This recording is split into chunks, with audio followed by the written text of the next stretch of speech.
Hello, I'm Mark from Moonstone Publications. Welcome to this overview of some of the stories we've covered over the past week. But first, please hit the subscribe button and share this video with your friends and colleagues. Tax filing season for provisional and non-provisional taxpayers kicked off on Monday, and SARS has already issued refunds of 10 billion rand, Commissioner Edward Kieswetter said on Tuesday. He said an additional 4 billion rand was expected to be disbursed within the next 72 hours. But some refunds are being withheld for various reasons, such as outstanding returns from previous years, outdated banking details, or inaccuracies in the returns. Further verifications are also causing delays, with about 2 billion rand in refunds pending this additional scrutiny. Bonitas Medical Fund plans to reduce its solvency ratio over the next 2 years and redirect up to 700 million rand in reserves back to its members annually.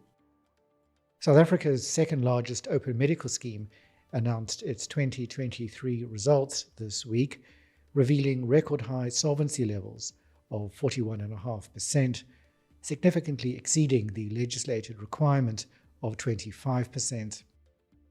Bonitas said the strong solvency position will allow the scheme to manage contribution increases at a low level, ideally below healthcare inflation, and potentially provide increased benefits and reduced co-payments for its members.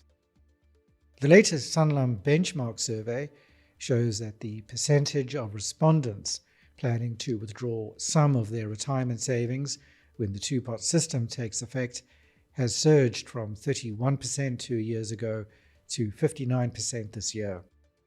The survey also found a marked decline in the number of fund members who chose to preserve their retirement savings when changing jobs.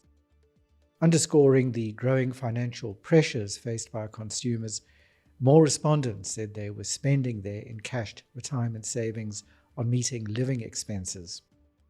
This year's survey also found that fewer individuals are relying on personal advisors for financial guidance. Instead, there is a notable shift towards online resources such as search engines and provider websites for financial product information. Educating fund members about pre-retirement withdrawals from their savings component is emerging as one of the most important aspects of the two-pot retirement system. Role players in the retirement industry are unanimous in emphasizing that members should be discouraged from making any pre-retirement withdrawals. At the same time, one cannot ignore the reality that many South Africans' only source of savings is their retirement fund.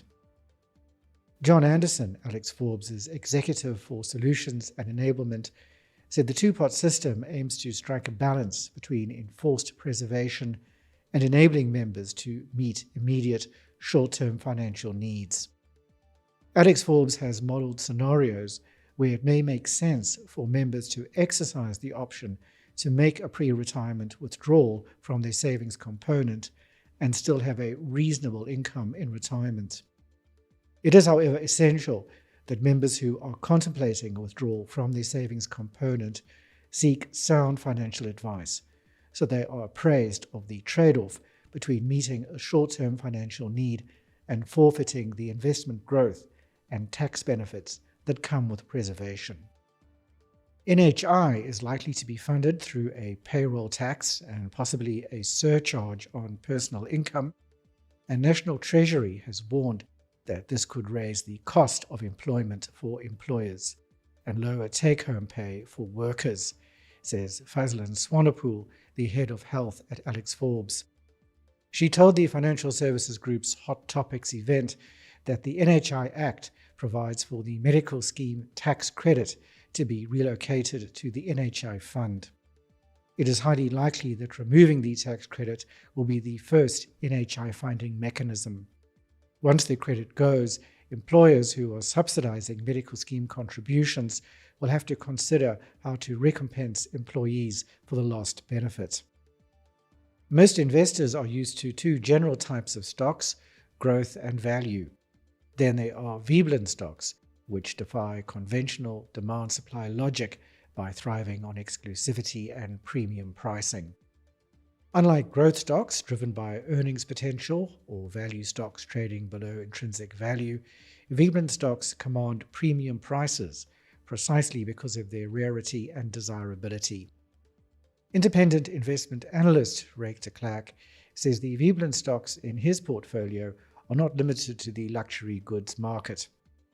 What makes the stocks he has selected attractive is their above-average gross and operating profit margins, indicating efficient cost management and strong brand positioning. Furthermore, they demonstrate consistent sales growth rates, often outpacing broader market indices such as the S&P 500. That's all we have for this week. You can read these stories and many more on our website, moonstone.co.za. Until next time, here's wishing you all the best from the team at Moonstone Information Refinery.